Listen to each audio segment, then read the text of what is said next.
تاریخ انسانی میں،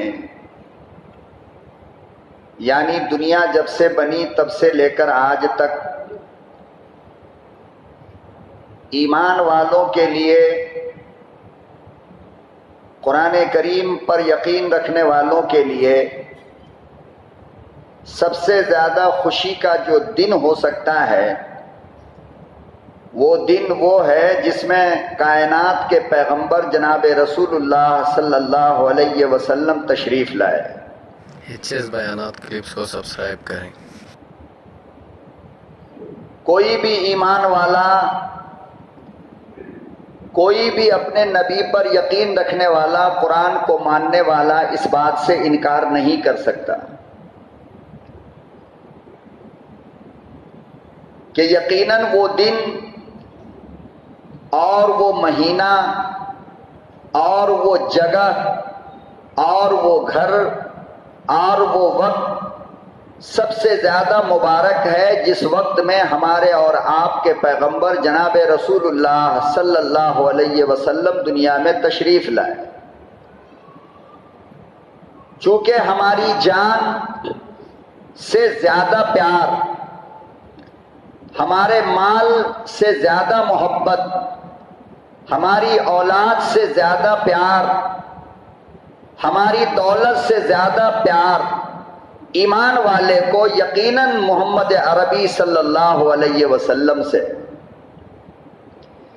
یہی وجہ ہے، یہ محبت کی بنیاد ہے کہ اگر کوئی ہمیں گالی دے تو ہم سن کر تھوڑا آگے چلے جاتے ہیں، اگر کوئی شریف آدمی ہے تو۔ ہماری ماں بہن کو اگر کوئی گالی دے دے تو ہمیں زیادہ کوئی فرق نہیں پڑتا ہے، سنا اور آگے چلے گئے۔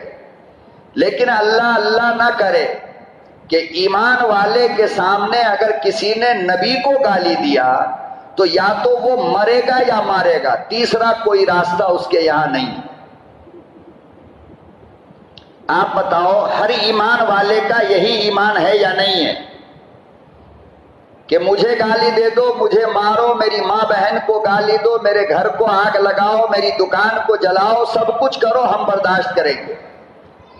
لیکن ہمارے نبی کو، نبی کی بیویوں کو، نبی کے بچوں کو، نبی کے شہر کو، نبی کی کتاب کو، نبی کی سنت کو اگر گالی دو گے تو پھر ہم دنیا میں جینا پسند نہیں کریں گے، یا تو ہم رہیں گے یا تم رہو گے، دونوں نہیں رہ سکتے۔ اب آپ بتائیے، یہ محبت نہیں ہے تو کیا ہے؟ اس کو پیار نہیں کہو گے تو اور کیا کہو گے؟ اس کو محبت اگر نہیں کہو گے تو کیا کہو گے آپ؟ تو موجودہ زمانے میں لوگوں نے محبت اس کو سمجھا ہے، نبی سے پیار اس کو سمجھا ہے کہ سال میں ایک مرتبہ جھنڈا اٹھاؤ، ڈی جے بجاؤ، جلوس نکالو، ناچ کرو، گانا گاؤ، شراب پی لو، چرس پی لو، گانجا پی لو، افیم پی لو اور نشے میں نعرہ لگاؤ، یا رسول اللہ، یا رسول اللہ، یا رسول اللہ۔ یہ محبت ہے؟ آپ بتاؤ، اس کو محبت کہیں گے؟ ارے بھائی، جب ایک بندہ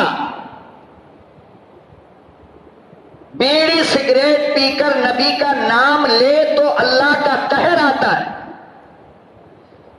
ثواب کی جگہ اس کے اوپر اللہ کا عذاب نازل ہوتا ہے۔ کیوں؟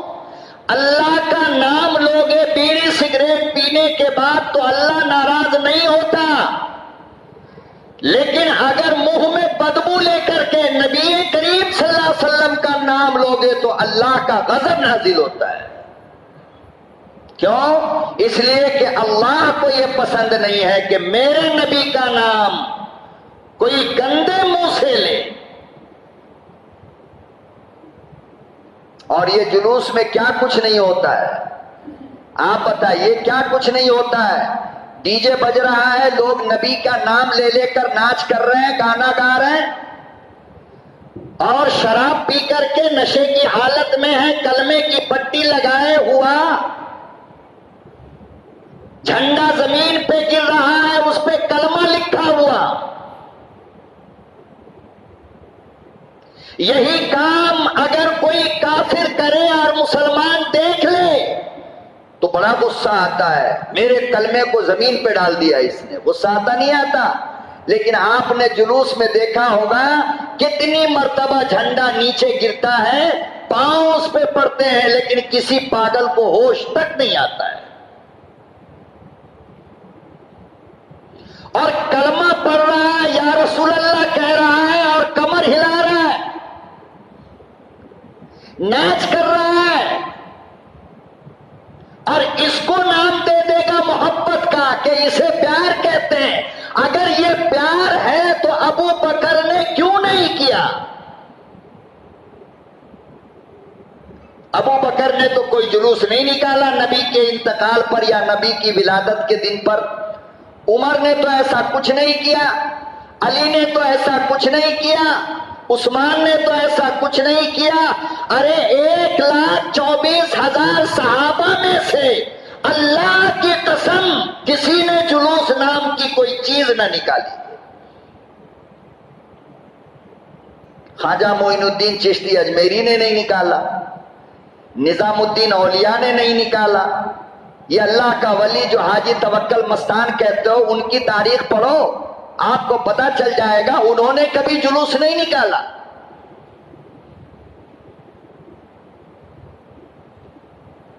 اللہ اکبر! جن صحابیوں کو نبی سے اتنی محبت تھی کہ اپنی اولاد کو دے دیا، انہوں نے جلوس نہیں نکالا۔ جن صحابہ کو نبی سے اتنا پیار تھا کہ اپنا مکہ چھوڑ دیا، مدینے چلے گئے،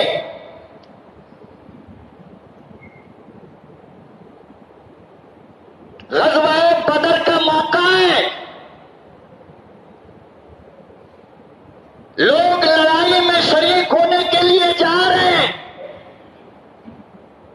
ایک صحابی ہے بیچارہ ایک پاؤں کا معذور ہے، چل نہیں پا رہا ہے، تو بھائی جو آدمی چل نہیں پاتا ہو، دوڑ نہیں پاتا ہو، وہ میدان میں مقابلہ کیسے کرے گا؟ تو اللہ کے نبی صلی اللہ علیہ وسلم نے کہا کہ عمر، ان کا نام تھا عمر ابن الجموع، کیا نام تھا؟ عمر ابن الجموع۔ اللہ کے نبی صلی اللہ، اچھا 2 لڑکے انہوں نے اپنے پہلے بھیج دیے نبی کریم صلی اللہ علیہ وسلم کے ساتھ جنگ کرنے کے لیے، اور اللہ کے نبی کی نظر جب اس صحابی پہ پڑ گئی، دیکھا کہ پاؤں سے معذور ہے، لنگڑا لنگڑا کر کے چل رہے، تو آقا صلی اللہ علیہ وسلم نے فرمایا کہ آپ گھر واپس چلے جائیں، میں محبت سمجھا رہا ہوں، گھر واپس چلے گئے۔ بیوی کی نظر پڑ گئی، کہا ارے آپ واپس؟ کہا میرے پاؤں کی معذوری کی وجہ کر نبی نے واپس بھیج دیا ہے۔ رونے لگی، بیوی رونے لگی۔ عشق دیکھو، پیار دیکھو، محبت دیکھو۔ اللہ اکبر و کبیرہ کہنے لگی، اڑوس پڑوس کے سارے مرد چلے گئے، کل قیامت کے میدان میں تمام کے شوہر شہید ہوں گے، اور ان کی بیویاں آپس میں باتیں کریں گی، میں اس کی بیوی ہوں، میں اس شہید کی بیوی ہوں، میں اس شہید کی بیوی ہوں، مگر تم واپس گھر آ گئے۔ مجھے شرم آتی ہے کہ کل قیامت کے میدان میں میرا اللہ جب پوچھے گا تیرے شوہر کی موت کیسے آئی، میں کیا جواب دوں گی؟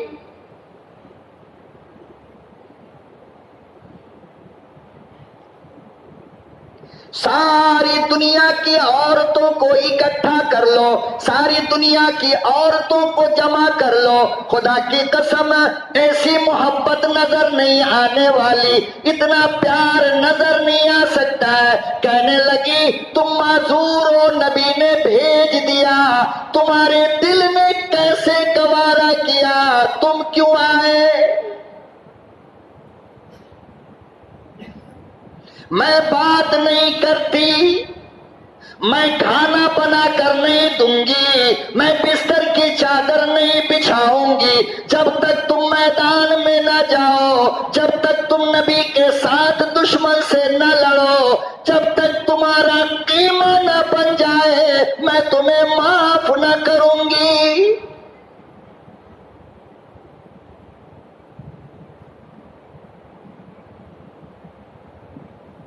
ہے کوئی مائی کا لال اتنا پیار کرنے والا؟ ہے کوئی زمانے کی عورت جس کے خون میں اتنی جوش ہو کہ اپنے شوہر کو دین کے لیے بھیجے اور یہ کہے کہ اگر تم شہید نہ ہوئے تو میں تم سے بات نہ کرتی؟ مگر انہوں نے تو کوئی جلوس نہیں نکالا، کوئی جھنڈا نہیں اٹھایا، کوئی طبلہ تاشا سرنگی نہیں بجایا۔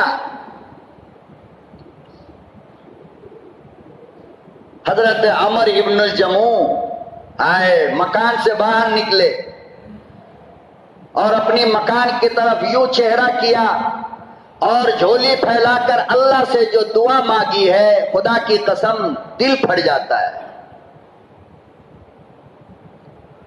حضرت عمر ابن الجموح نے دعا مانگی، میرے پروردگار،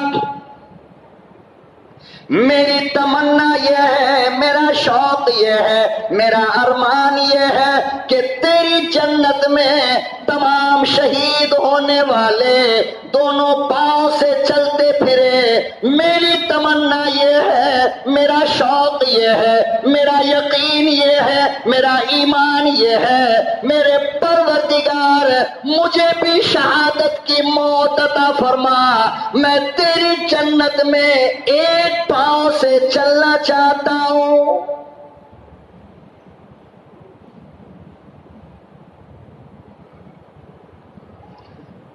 دوسری دعا مانگی، میرے پروردگار میں تیرے راستے میں شہادت کی تمنا لے کر جا رہا ہوں، مجھے کبھی بھی کسی حال میں بھی میں زندہ رہوں یا شہید ہو جاؤں، میرے پروردگار مجھے گھر کی طرف نہ لوٹانا۔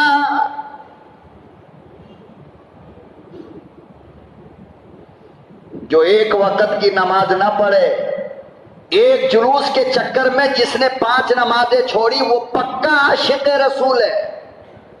اور جو جلوس میں نہیں گیا، ناچا نہیں، گانا گایا نہیں، ڈی جے پہ ڈانس کیا نہیں، اور 5 وقت کی نماز مسجد میں آ کے پڑھی نبی کے پیدائش والے دن، تو لوگ کیا کہیں گے؟ اسے محبت ہی نہیں ہے، اسے عشق نہیں ہے، اسے پیار نہیں ہے نبی سے۔ ارے کیوں بابا؟ ارے پیار ہوتا تو جلوس میں نہیں آتا۔ الٹے ہی چال چلتے ہیں، دیوانے جانے عشق، یہ عاشق ہو گئے، ہم بے وفا ہو گئے۔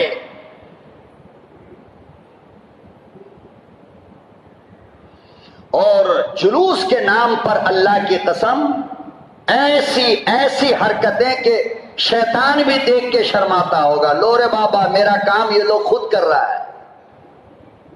چھوٹے چھوٹے بچوں کے سروں میں کلمے کا جھنڈا لگا دیا، ہاتھ میں باندھ دیا، خانہ کعبہ بنا لیا، گنبد خضرا بنا لیا، بیت المقدس بنا لیا، بیت اللہ بنا لیا، اور اس کے بعد وہ آگے آگے چل رہا، اس کے پیچھے پیچھے یہ ڈانس کر رہا ہے۔ خدا کی قسم اللہ کے قہر سے ڈرو۔ کیا جواب دو گے اللہ کو؟ یہ بیت اللہ کی بے حرمتی نہیں، یہ خانہ کعبہ کی بے حرمتی نہیں۔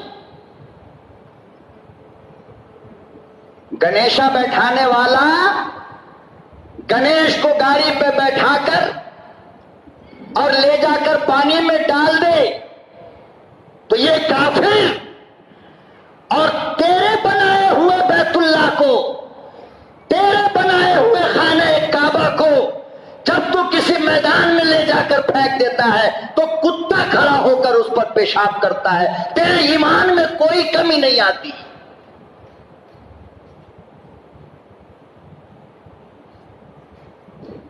حد ہو گئی یار بے غیرتی کی، حد ہو گئی بے شرمی کی۔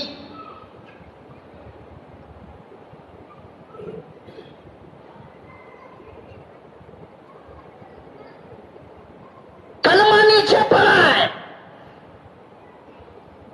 چاروں طرف صاف آٹو کے جھالر لگا رکھا ہے چھوٹے چھوٹے کاغذ پہ، یا حسین یا حسن یا علی یا محمد یا اللہ یا رسول. جلوس ختم ہو گیا، یوں توڑا اور لے جا کر کہیں کوڑے پہ ڈال دیا. یہی محبت رہ گئی ہے. کبھی اپنے باپ کے نام کے نیچے، جوتے کے نیچے رکھ کر کے دیکھو کتنا درد ہوتا ہے. حسن حسین اور علی عائشہ اور نبی کے نام کی بے حرمتی ہو رہی ہے اور نبی کو درد نہیں.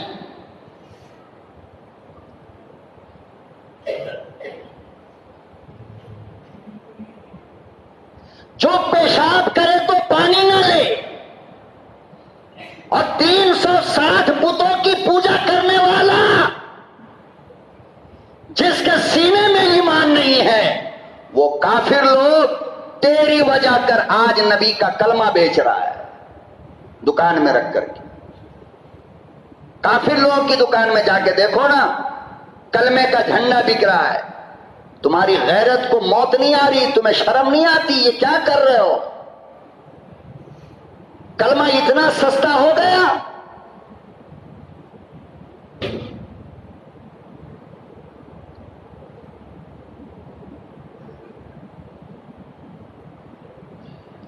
خدا بندے ذوالجلال کی قسم کھا کر کہتا ہوں، تاریخ میں کہیں بھی نہیں ملتا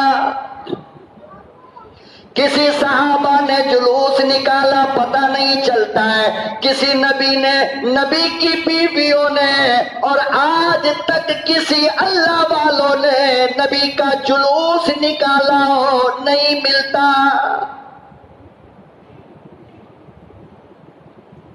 امام اعظم ابو حنیفہ نے جلوس نہیں نکالا، امام مالک نے جلوس نہیں نکالا، امام شافعی نے جلوس نہیں نکالا، احمد ابن حنبل نے جلوس نہیں نکالا، خواجہ اجمیری نے جلوس نہیں نکالا، نظام الدین اولیاء نے جلوس نہیں نکالا، فرید الدین شکرگنج نے جلوس نہیں نکالا، جنید بغدادی نے جلوس نہیں نکالا، عبد القادر جیلانی، محبوب سبحانی نے کبھی جلوس نہیں نکالا، حضرت حسن نے جلوس نہیں نکالا، اور نانا کی خوشی میں حسین نے جلوس نہیں نکالا.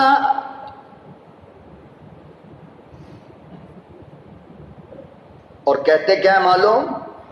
ان جلوس والوں کو جب پکڑو گے پوچھو گے تو کیا کہیں گے وہ؟ ارے اس نے بہت بھاری جلوس نکالا تھا. نہیں، گنیشا کے ٹائم دیکھو کتنا بڑا جلوس نکالا، رام نومی کے ٹائم کتنا بڑا جلوس نکالا. ہم بھی اپنی طاقت دکھانا چاہتے ہیں. بیٹے اس سے طاقت دکھے گی؟ طاقت دکھانا ہے خدا کی قسم بس ایک کام کر لے، بس ایک کام. میں دوسرا نہیں کہتا، پورے ہندوستان کے مسلمانوں سے میں کہتا ہوں بس ایک کام کر لو. اگر یہ تمہیں دیکھ کر اپنے پینٹ میں پیشاب نہ کر لیے تو میرا نام نہیں.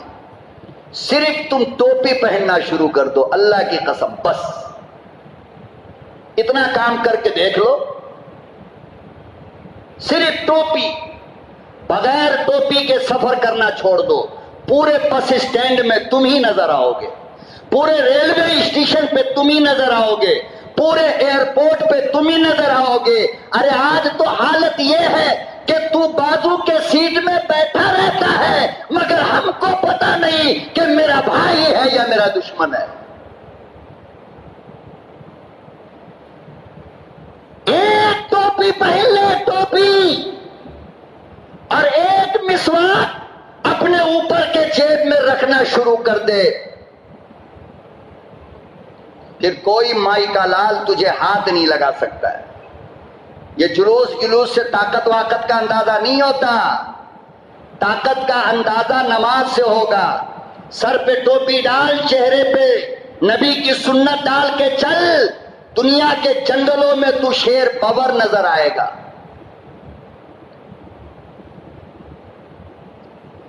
کہتے ہو مولانا داڑھی سے کیا ہوتا ہے؟ میں تجھے بتاؤں کہ داڑھی سے کیا ہوتا ہے.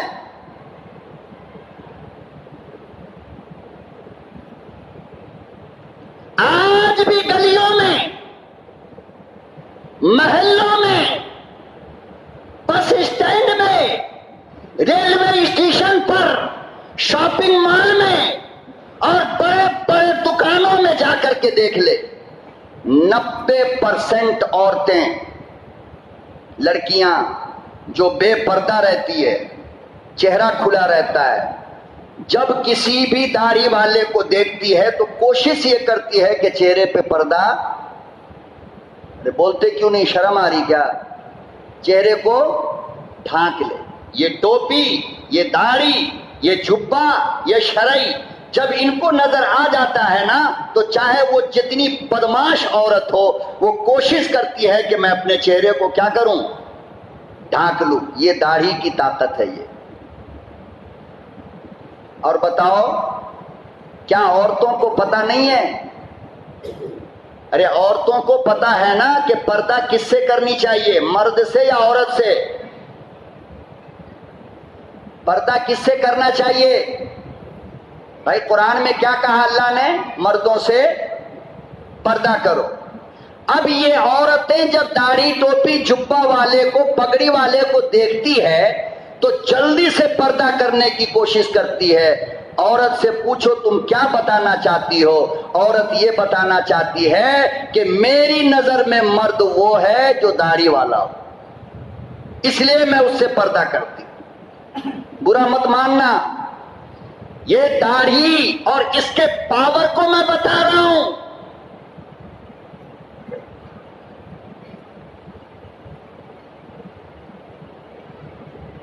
نبی کریم صلی اللہ علیہ وسلم کے زمانے میں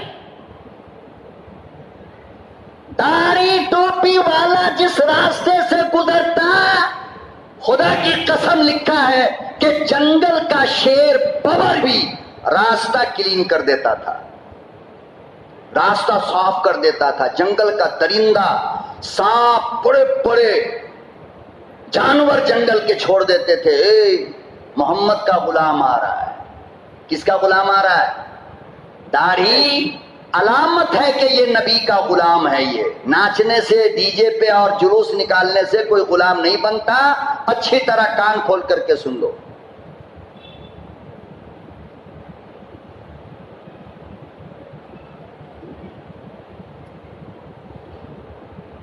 تو حضرت عمر ابن الجموع نے میدان جنگ میں جاتے جاتے اللہ سے دعا مانگی، میرے اللہ، میری بیوی نے جو مجھ سے کہا وہ میرے دل پہ آ کر کے لگا ہے، میں مر جاؤں تو بھی میرے گھر کی طرف نہ لوٹانا، اور میں زندہ رہوں تو بھی میرے گھر کی طرف نہ لوٹانا۔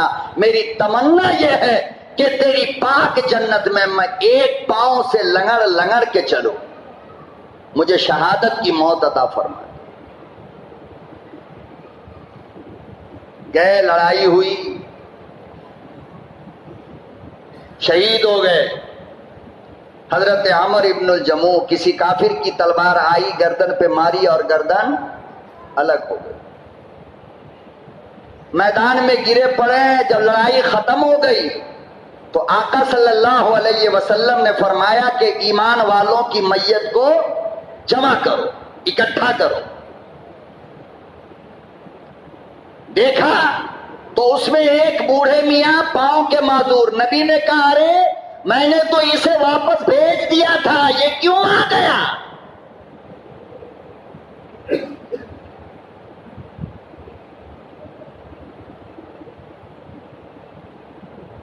کتنا آسان تھا ان کے لیے اللہ کے راستے پر اپنی جان دینا۔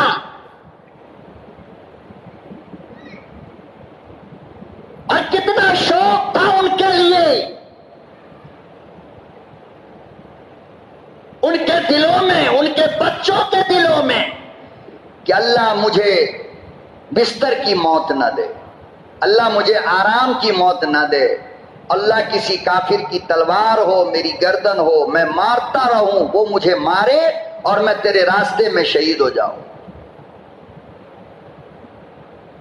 ایک صحابی آیا ہے، گاؤں کا نوجوان لڑکا، بالکل 16، 17، 18 سال کا، رنگ بالکل کالا، بالکل کالا، غربت اتنی کہ سر ڈھانکنے کو مکان نہیں، تو راستے پر یہاں وہاں کہیں بھی چھوٹا سا کپڑا بچھا کر سو جاتے، اور دن میں لوگوں کی مزدوری کر کے اپنا پیٹ پالا کرتے تھے. ایک مرتبہ اچانک کہیں جا رہے تھے وہ، ادھر سے آقا صلی اللہ علیہ وسلم تشریف لا رہے تھے. نبی نے پہلے سلام کر دیا. کیا کیا؟ ارے بولو نا. پہلے سلام کرنا یہ نبی کی سنت ہے. کیا یہ؟ ہم لوگوں کی نظر جو ہے نا یہ پلٹ گئی ہے، بیمان ہو گئی. ہم لوگ چہرہ دیکھ کر سلام کرتے ہیں. سیٹھ صاحب ہے یا نہیں، ڈیلر صاحب ہیں یا نہیں، فلانے صاحب ہیں یا نہیں. بڑے لوگوں کے لیے ہم کوشش کرتے ہیں ہم پہلے بڑھ چڑھ کر کے سلام کریں، جبکہ ان بڑے لوگوں کو سلام مت کیا کرو. کیوں؟ اس لیے کہ اس کے دل میں یہ شوق ہوتا ہے کہ لوگ مجھے سلام کرے، لوگ ہم سے مصافحہ کرے. ایسے لوگوں کو کیا کرو؟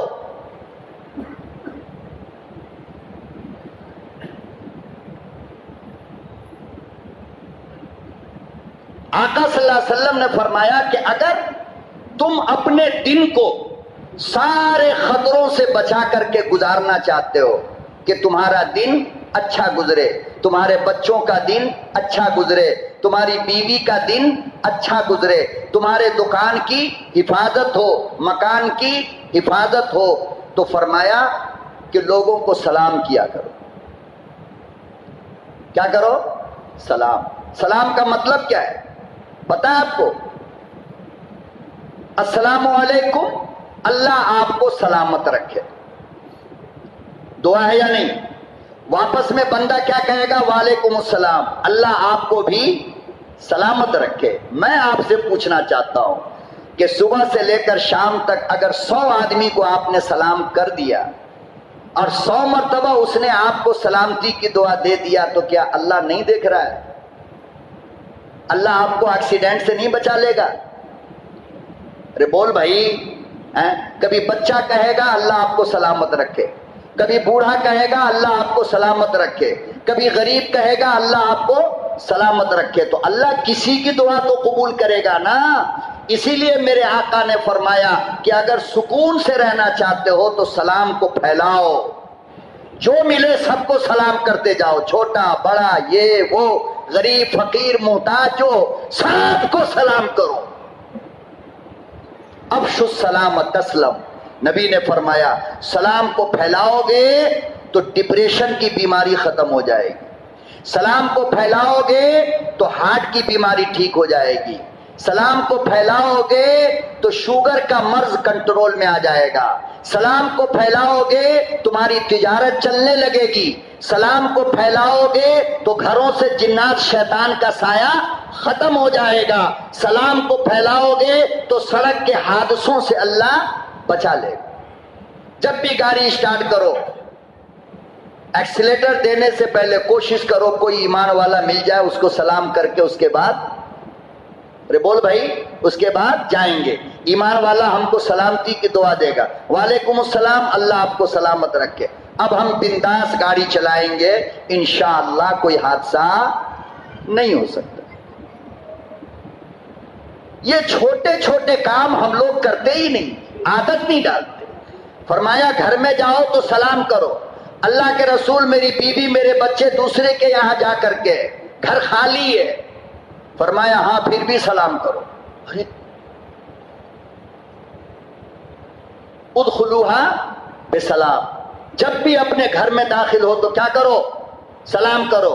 یا رسول اللہ میرا گھر خالی ہے، فیملی نہیں ہے، کوئی نہیں ہے. کہا پھر بھی سلام کرو. یا رسول اللہ کیوں؟ فرمایا اس لیے کہ جب تمہارا گھر خالی ہوتا ہے تو تمہارا بھائی جنات وہاں ہوتا ہے، تو اپنے بھائی جنات کو بھی بولو نا سلام کیا کرو. کوئی گناہ ہے کیا؟ تو جنات بھی ہم کو واپس کہے گا اللہ تم کو بھی سلامت رکھے. دوسری بات کہ بچوں کی عادت بنے گی سلام کرنے کی، بیوی کی عادت بنے گی سلام کرنے کی. ہم لوگ بالکل اسلامی معاشرے کو اپنانا چاہتے ہی نہیں. باپ اگر سلام کی عادت ڈالے گا، یہ چھوٹا سا بچہ بھی اسکول میں گھر میں، خاندان میں، رشتہ دار میں، جہاں جائے گا یہ معصوم سا بچہ بھی سب کو سلام کرے گا. کتنی بڑی بات ہے. موبائل دے کر بچوں کی لائف کو تو تم نے خراب کر دیا، مگر یہ چھوٹی چھوٹی چیز سکھا کر کے بچوں کی زندگی کو اچھی نہیں کر رہے. تو نبی نے کیا کیا؟ اس کو سلام کر دیا. وہ بالکل ڈر گیا. ارے ہم فقیر، غریب، محتاج، نہ رنگ، نہ ڈھنگ، نہ چہرہ، نہ صورت، نہ شکل، کچھ بھی نہیں. کہا یا رسول اللہ آپ ہم جیسوں کو بھی سلام کرتے ہیں؟ اس نے پوچھا یا رسول اللہ آپ ہم جیسوں کو بھی سلام کرتے ہیں؟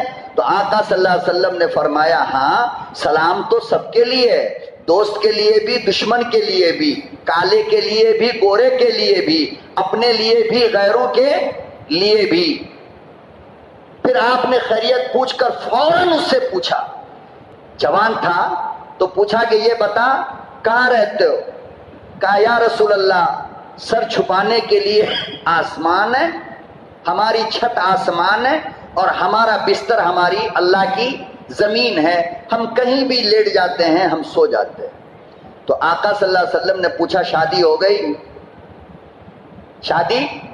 کہنے لگا یا رسول اللہ ہم جیسے سے کون شادی کرے گا؟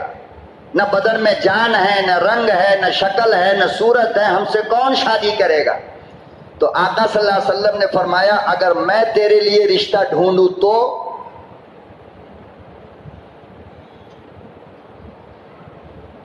ڈر گیا ایک دم سے. نبی میرا رشتہ یہ کیسے ہو سکتا ہے؟ کہنے لگے کہ بتا اگر میں تیرے رشتے کو سلیکشن کر دوں تو؟ کہنے لگا یا رسول اللہ کوئی بھی مکہ اور مدینے میں ہم سے شادی نہیں کرے گا. نبی نے فرمایا تیار ہونا تیرا کام ہے، تیار کروانا میرا کام ہے، نکاح پڑھانا میرا کام ہے. کہا یا رسول اللہ اگر آپ کہتے ہیں تو ہم تیار ہیں. کتنا نصیب والا ہوگا وہ، خدا کی قسم.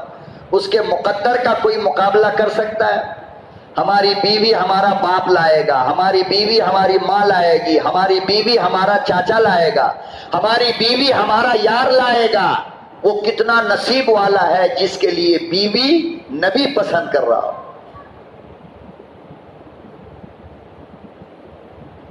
فوراً وہیں پہ آپ نے خط لکھا. اور خط کس کو لکھا جانتے ہو؟ اللہ اکبر. مدینے کا جو سب سے زیادہ مال والا تھا، کیا تھا؟ اور ایک بیٹی تھی. کتنی؟ ایک. نام کیا تھا اس بچی کا؟ فاطمہ. اس سیٹھ کو نبی نے خط لکھا کہ میں اس نوجوان سے تمہاری بچی کی شادی کرنا چاہتا ہوں، بتاؤ تمہاری کیا رائے ہے؟ اور وہ خط نبی نے اسی کو دیا کہ تو لے کر جا. اللہ اکبر و کبیرہ. ڈرتا ہوا، سہما ہوا، کانپتا ہوا چلتا چلا جا رہا ہے. گاؤں میں جا کر لوگوں سے پوچھا اس آدمی کا مکان کدھر ہے؟ لوگوں نے کہا وہ بڑا آدمی ہے، وہ جلدی کسی سے ملاقات نہیں کرتا ہے. یہ نوجوان کہنے لگا بات تو صحیح ہے، مگر میں امام الانبیاء کا خط لے کر آیا ہوں، میں امام الانبیاء کا لیٹر لے کر آیا ہوں، مجھے اس کا مکان بتاؤ، میں ملنا چاہتا ہوں.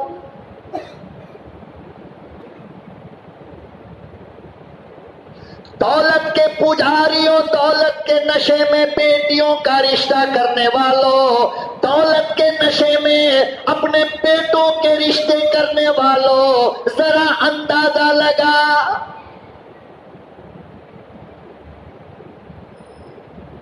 سامنے وہ سیٹھ بیٹھا ہے،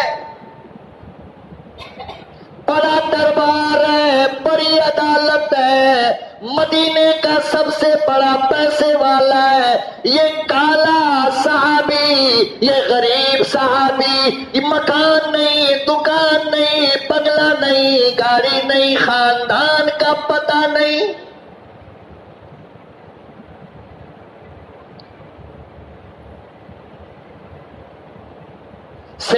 کھڑا ہو گیا، کہاں سے آئے ہو؟ کہنے لگا مدینے سے آیا ہوں، کیا کام ہے؟ خط نکالا، اس کی طرف یوں بڑھایا، وہ پڑھتا جا رہا ہے، وہ پڑھتا جا رہا ہے، اس کی زبان سے ایک جملہ نکل گیا، قیامت آ گئی۔ دولت جو ہوتی ہے نا، مال، وہ آدمی کو پاگل کر دیتا ہے، کچھ بھی سمجھ میں نہیں آتا، اسے دیوانہ بنا دیتا ہے۔ وہ اپنے آپ کو سب کچھ سمجھنے لگتا ہے، جیسے کہ اس دولت سے ہمارا نکاح ہو گیا، اب یہ دولت ہم سے کبھی چھوٹے گی نہیں۔ حالانکہ بڑے بڑے دولت مندوں نے اپنی دولت کو زمین پر چھوڑ دیا اور قبر میں لیٹے ہوئے، مگر ان کو عقل نہیں آتی۔ اور موت کا فرشتہ یہاں آ کے کھڑا ہے، مگر مال اور چاہیے، اور چاہیے، اور چاہیے۔ ہوش میں آئیے، ہوش میں، بے ہوش مت بنا کرو۔ وہ دولت کے نشے میں قبیلے کا سردار خط کو پڑھنے کے بعد کہا کہ وہ لڑکا تو ہے؟ کہا ہاں۔ اچھا، یہ جب دونوں میں بات ہونے لگی نا، وہ آنے والے میں اور ان کے بابا میں، تو بچی جو اندر تھی اس کے کان میں آواز پہنچی، ارے کچھ رشتے کی بات چل رہی ہے۔ فوراً بچی پردے کے پیچھے دروازے میں آ کر کے کھڑی ہو گئی۔ باپ نے کہا آپ کو کس نے بھیجا؟ کہا کہ دونوں جہان کے نبی نے بھیجا ہے۔ کہا کہ اس خط میں جس لڑکے کے لیے رشتہ مانگا گیا وہ لڑکے آپ ہیں؟ کہا وہ لڑکا میں ہی ہوں۔ کہا کہ کبھی آئینے میں اپنا چہرہ دیکھا ہے تم نے؟ اتنی بات جو کہا تو اس کے آنسو گر گئے۔ کیا ہوا؟ اور دیکھو، بہت ہی پوائنٹ کی ایک بات کہہ رہا ہوں، غور سے سننا۔ کبھی بھی زندگی میں کسی حال میں بھی یتیم کو مت رلانا، بیوہ کو مت رلانا، مانگنے والے غریب کو مت رلانا۔ کیوں؟ اس لیے کہ ان کے آنکھ سے جو آنسو گرتے ہیں نا، وہ زمین پر بعد میں گرتا ہے، اللہ کا قہر پہلے آتا ہے۔ اللہ کے عذاب سے ڈرو۔ تم ساری زندگی اللہ کی نافرمانی کرو، نماز مت پڑھو، مگر اللہ تمہیں اس کی سزا دنیا میں جلدی نہیں دیتا۔ لیکن اگر کسی غریب، بیوہ، مسکین، یتیم اس نے آنکھ سے آنسو ٹپکا دیے نا، تو خدا کی قسم 2-4 منٹ کے بعد ہی اس کی سزا تم کو ملے گی، اس لیے کہ وہ آنسو سیدھا اللہ کے پاس پہنچ جاتا ہے۔ اس لیے اپنے سے کمتر لوگوں کو، مزدور کو، اپنے یہاں کام کرنے والوں کو ہمیشہ ان کی آنکھوں میں ہنسی دیکھنے کی کوشش کیا کرو، کبھی ان کے آنکھ میں آنسو مت آنے دینا۔ اللہ تمہاری نسلوں کو خوش رکھے گا۔ میں منبر رسول کو گواہ بنا کر کے یہ بات کہتا ہوں، کمزور کو کبھی مت رلایا کرو، جہاں تک ہو سکے ان کو خوش رکھنے کی کوشش کرو۔ وہ بیچارہ نوجوان رونے لگا اور سیدھا یوں مڑا اور واپس مدینے کی طرف آنے لگا۔ غصے میں تل ملا کر کے فاطمہ نکلی، صاحبزادی اس کی بیٹی، اور باپ کے سامنے شیرنی کی طرح آ کر کے کھڑی ہو گئی۔ کہنے لگی بابا تم نے بڑی بات کر دی، بہت بڑی بات کر دی۔ ارے آپ کی بٹیا تو قسمت کی دھنی ہے، آپ کے بیٹی کا مقدر بہت اونچا ہے، کسی کا رشتہ خاندان، رشتہ دار، کنبہ، قبیلہ چنے گا، کسی کے لیے دولہا اس کا باپ، نانا، دادا چنے گا۔ ارے تیری بیٹی کتنی قسمت والی ہے کہ میرے لیے دولہا میرے نبی نے چنا۔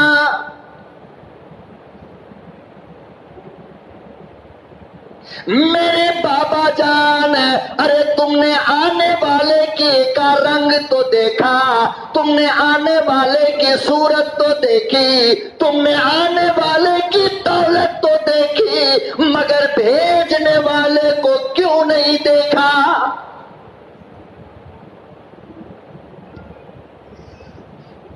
بھیجنے والا اللہ کا محبوب ہے، بھیجنے والا تمام نبیوں کا سردار ہے، بھیجنے والا اللہ کا لاڈلا ہے، بھیجنے والا امام الانبیاء ہے۔ میرے بابا تم انکار کرتے رہو، میں شادی اسی سے کروں گی۔ کاش کہ اس امت کو بھی فاطمہ مل جاتی، ہمارے گھروں میں بھی کوئی ایسی فاطمہ پیدا ہوتی جس کو نبی سے اتنا پیار ہوتا۔ بہرحال نکاح ہو گیا، آقا صلی اللہ علیہ وسلم نے نکاح پڑھایا۔ صحابی کہنے لگے یا رسول اللہ میرے پاس تو مہر کے لیے بھی پیسے نہیں ہیں۔ جلدی سے داماد مصطفیٰ حضرت عثمان پیچھے سے کھڑے ہو گئے، کہا اے یار ادھر آ، اس کو پکڑا، گلے میں ہاتھ دیا اور چپکے سے کنارے میں لے جا کر کے اتنا پیسہ ان کو ہاتھ میں دے دیا، کہا لے آج کے بعد مت بول میرے پاس پیسے نہیں ہیں۔ نکاح ہو گیا، آقا صلی اللہ علیہ وسلم نے کچھ پیسے مہر میں دلوا دیے اور اس کے بعد فرمایا کہ ایک کام کرو، مدینے کے بازار میں جاؤ، تمہاری شادی کی پہلی رات ہے، کچھ اپنی بیگم کے لیے گفٹ لے کر آ جاؤ، کچھ خوشبو لے آؤ، کچھ میٹھا لے آؤ۔ یہی سے پتا چلتا ہے کہ شادی کی پہلی رات کا سب سے بڑا گفٹ جو بیوی کے لیے ہو سکتا ہے وہ میرے نبی نے کہا دو چیز، خوشبو اور میٹھا۔ اس لیے کہ اللہ نے دونوں میں محبت رکھا ہے، دونوں میں پیار رکھا ہے۔ تمہاری بیوی چاہے تم سے جتنی لڑائی کر کے بیٹھی ہو، ناراض بیٹھی ہو، بات نہیں کر رہی ہے، کھانا نہیں بنا رہی، کچھ بھی نہیں کر رہی، شام کے وقت ایک تازہ گلاب کا پھول لے جا کر کے اپنی بیوی کے سامنے مسکرا کر کھڑے ہو جاؤ۔ خدا کی قسم مولوی مسئلہ حل نہیں کر سکتا، وہ گلاب کا پھول مسئلے کو بولو بھائی حل کر دے گا، الا یہ کہ کوئی بیوی شیطان بنی ہو تو الگ بات ہے۔ مگر اکثر یہ ہوتا ہے کہ یہ غصے کو ٹھنڈا کر دیتا ہے اور دو دلوں کو آپس میں ملاتا ہے۔ مگر ایک بات یاد رکھنا، یہ صرف ان لڑکیوں کو دینا جائز ہے جو میری بیوی ہو، میری بیٹی ہو، میری پھوپھی ہو، میری خالہ ہو، میری مامی ہو۔ جن عورتوں سے ہمارا نکاح حرام ہے ان کو دیا جا سکتا ہے۔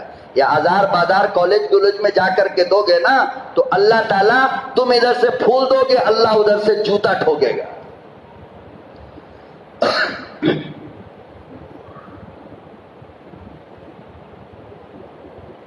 فرمایا بازار جاؤ اور تھوڑا گفٹ لے لو، خوشبو لے لو، عطر لے لو، مٹھا لے لو۔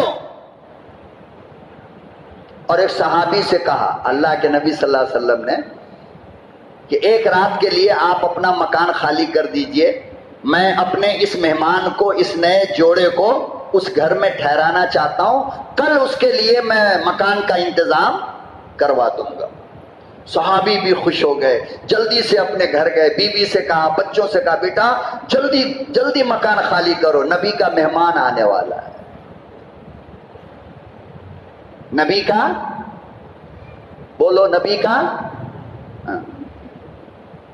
ہم لوگ کسی غریب کو اس طرح ٹھکانہ دے سکتے ہیں؟ لیکن وہ صحابی مکان اس نے نہیں خالی کیا، بلکہ حقیقت میں اس نے اپنے گھر کو جنت بنا لیا ایک رات اسے ٹھہرا کر۔ اور یہ میں نہیں کہہ رہا ہوں، یہ میرے نبی کی حدیث کہتی ہے کہ جس دسترخوان پہ بچہ بیٹھ جائے، یتیم بیٹھ جائے، بیوہ بیٹھ جائے، اللہ اس کھانے کا حساب قیامت کے دن نہیں لے گا۔ اس کھانے کا حساب، ورنہ خدا کی قسم کباب کے ایک ٹکڑے کے بارے میں اگر اللہ نے قیامت کے دن پوچھ لیا یہ کھا کر تو نے میرے لیے کیا کیا، تو جواب نہیں دے پاؤ، نہیں دے پاؤ، ہم بھی نہیں دے پائیں گے۔ فرمایا جس گھر میں یتیم ہوتا ہے، یتیم، نبی نے کہا کہ جس گھر میں یتیم ہوگا ہر وقت، ہر لمحہ، ہر پل وہ گھر اللہ کی نگاہوں کے سامنے آ جاتا ہے، اور ہر وقت اس گھر پہ اللہ کے نور کی، اللہ کی برکت اور اس کی رحمت کا نزول ہوتا ہے۔ پیغمبر کی اسی حدیث کو پڑھنے کے بعد میں نے اللہ سے مسجد میں وعدہ کیا تھا، میرے پروردگار اگر میری اولاد ہوئی، اللہ تو نے اگر بیٹا دیا تو میں ضرور کسی یتیم کو اپنی بہو بنا کر کے لاؤں گا۔ 3 مہینہ پہلے اس وعدے کو میں نے الحمدللہ پورا کیا۔ آج میری پہلی بہو یتیم لے کر کے آیا ہوں، اور میں نہیں بتا سکتا کہ اس کے آنے کے بعد سے میرے گھر کی حالت کیا ہو گئی۔ ایسا لگتا ہے جیسے گھر کے حالات بدل گئے، جنت کا احساس، خوشیوں کا احساس۔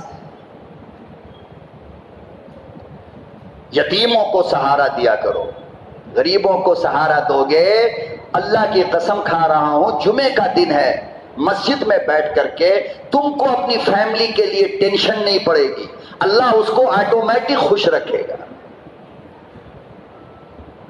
صحابی سے کہا کہ گھر خالی کر دو، کر دیا، اور یہ صحابی گئے بازار، وہاں جا کر کے تمبل خریدا، تابا خریدا روٹی بنانے کا، پتیلا خریدا، آٹا خریدا، چاول خریدا، گڑ خریدا، شکر خریدا، پتی خریدا، گھر چلانا تھا نا۔ اللہ اکبر و کبیرہ، سارا سودا کر لیا، پیک ہو گیا۔ اچانک ایک گھوڑے پہ سوار ہو کر ایک آدمی آیا اور اعلان کرنے لگا، انفروا فی سبیل اللہ۔ اور لوگوں، کفر نے اسلام کو للکارا ہے، کفر نے اسلام کو چیلنج کیا ہے، نبی نے مقابلے کے لیے بلایا ہے، اللہ نے بلایا ہے، جلدی چلو۔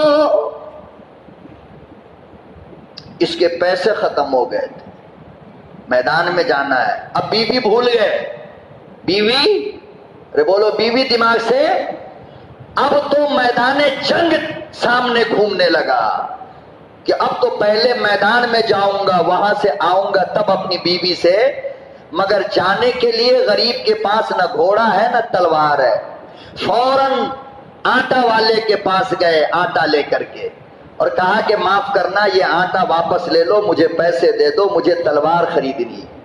چاول والے سب کا سودا واپس کر دیا، اور جو پیسہ واپس ملا اس کے ایک تلوار خریدا اور ایک گھوڑا اسی بازار میں خریدا۔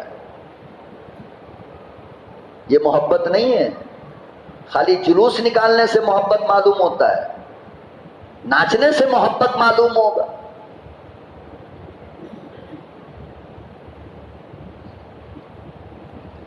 گھوڑا خریدا، اپنی پہلی رات کی سہاگن کو بھول گیا، تلوار خریدا اور ایک ایسا رومال خریدا، گھوڑے پر بیٹھا ہے پوری شان سے، تلوار کو یوں لٹکایا اور رومال کو لے کر یوں باندھ لیا، پورے چہرے کو ڈھانک لیا۔ کیوں؟ ارے بول بھائی کیوں؟ تاکہ نبی کی نظر نہ پڑے، اتنی محنت سے نبی نے نکاح کیا ہے، اور اگر مجھے دیکھ لیں گے تو مجھے جانے دیں گے میدان جہاد میں، واپس کر دیں گے، تو کیا کیا؟ یوں منہ کو ڈھانک لیا اور سیدھا میدان جنگ، گرم تھی ایک دم، بیچ میں گھوڑے کو دوڑایا ہے، کتنے کافروں کی گردن کو گاجر مولی کی طرح اڑاتا گیا، اڑاتا گیا، اخیر میں کسی کی تیر چلی ہے، جو تیر ان کو یہاں پہ آ کر لگی اور خون پورا نکل گیا، بے ہوش ہو کر زمین پہ گر گئے، چہرہ ڈھکا ہوا ہے۔ میدان جب ختم ہوئی لڑائی، تو آقا صلی اللہ علیہ وسلم ڈھونڈتے ڈھونڈتے جب وہاں پر پہنچے تو کہا ارے سب کا چہرہ کھلا ہوا ہے شہید ہونے والوں کا، یہ کون بندہ ہے جس نے اپنا چہرہ ڈھانک رکھا ہے؟ آقا صلی اللہ علیہ وسلم نے جو یہ رومال ہٹایا اس کے چہرے سے، اللہ اللہ اللہ، حدیث میں لکھا ہے بے ہوش پڑا ہوا دیوانہ، پیغمبر نے جب رومال ہٹایا فوراً یوں آنکھ کھولا اور نبی کا چاند جیسا چہرہ دیکھ کر کے مسکرانے لگا۔ کتنی پیاری موت ہوگی، اللہ کی قسم، کاش ہم جیسے گنہگاروں کو بھی اللہ ایسی ہی موت عطا فرمائے، ورنہ اے سی میں مرنا، بستر پہ مرنا کوئی موت ہے؟ مسکرایا، نبی کے آنکھ سے آنسو گر گئے۔ حدیث میں آتا ہے کہ نبی کے دونوں رخسار سے یوں آنسو کا قطرہ موتیوں کی طرح ٹپکنے لگا۔ پیغمبر جلدی سے بیٹھ گئے اور اس کے سر کو یوں اٹھایا اور اپنے گود میں رکھا ہے۔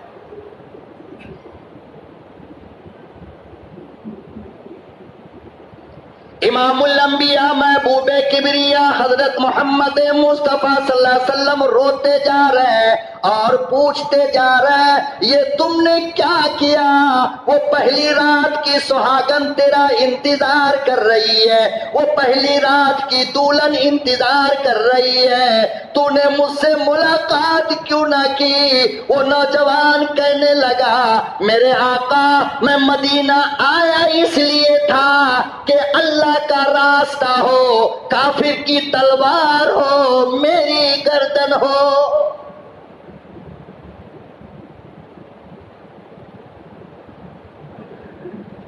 فرمایا امام الانبیاء محبوب کبریا میں کامیاب ہو گیا، اللہ کی عدالت میں کامیاب ہو گیا۔ فرمایا کیسے؟ وہ کہنے لگا میری آرزو یہ تھی، میری تمنا یہ تھی، میرا شوق یہ تھا، میرا ارمان یہ تھا کہ جب میری سانس نکلنے لگے، جب میری موت کا وقت قریب آئے تو آخری مرتبہ محبوب تیرا چہرہ دیکھوں۔ اتنا کہا، کلمہ پڑھا اور آنکھ بند کر دیا۔ آقا صلی اللہ علیہ وسلم نے غسل دیا، شہید ہوا، غسل نہیں، قبر کھدوائی گئی اور خود قبر کے اندر آپ اترے اور میت کو یوں، نوجوان کی لاش کو یوں قبر کے اندر رکھا تو ایڑیاں اٹھا کر کے چل رہے تھے قبر میں، ایسے پورا پاؤں نبی نہیں رکھ رہے تھے۔ باہر آئے، صحابہ نے پوچھا یا رسول اللہ ایسا کیوں کر رہے تھے آپ؟ فرمایا کہ میں تمہیں کیا بتاؤں، میرے عاشق کی میت کو قبر میں اتارنے کے لیے آسمان سے فرشتوں کی جماعت آ گئی تھی۔ اللہ پاک ہمیں اور آپ کو سچا عاشق بنائے، جھوٹا عاشق نہ بنائے۔ دل میں پیار پیدا کرو، یہاں دنیا کی محبت کو نکالو، اللہ کی اور اللہ کے نبی کا پیار یہاں رکھو۔ ہائے ہوئے ہوئی، اس سے کوئی محبت نہیں ہوتی، اس سے تو نبی ناراض ہوتے ہیں۔ اللہ ہمیں اور آپ کو سچا عشق، سچا پیار، سچی محبت نصیب فرمائے۔ وآخر دعوانا ان الحمدللہ رب العالمین۔